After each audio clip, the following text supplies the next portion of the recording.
Well, days before downtown Pittsburgh hosts the nation, one of the two main downtown booster groups is folding. KDKA lead investigator Andy Sheehan broke the story of financial mismanagement at the Downtown Neighbors Alliance and now reveals other concerns about its former leader, including sexual harassment complaints.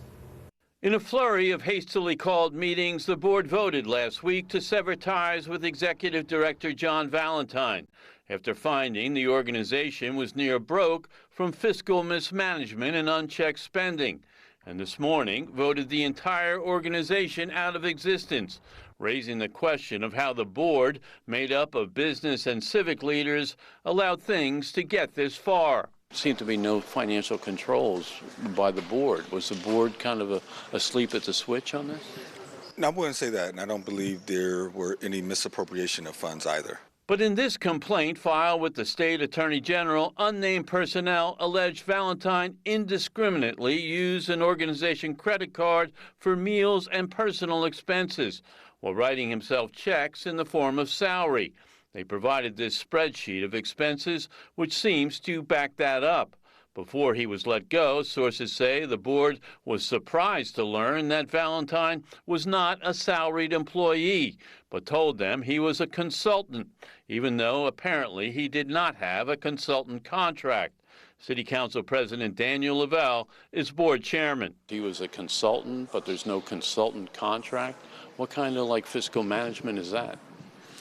It wasn't the greatest fiscal management, but again, I will reiterate that I don't believe any funds were misappropriated.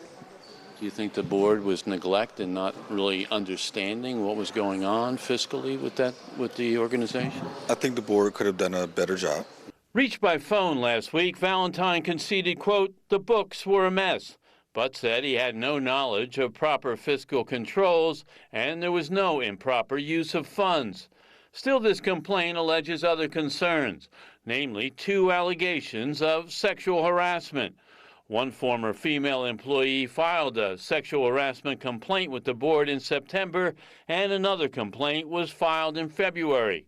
Valentine did not return phone calls today, but Lavelle said the board hired an investigator to look into the first complaint, who determined it to be unfounded. Second one is still under consideration.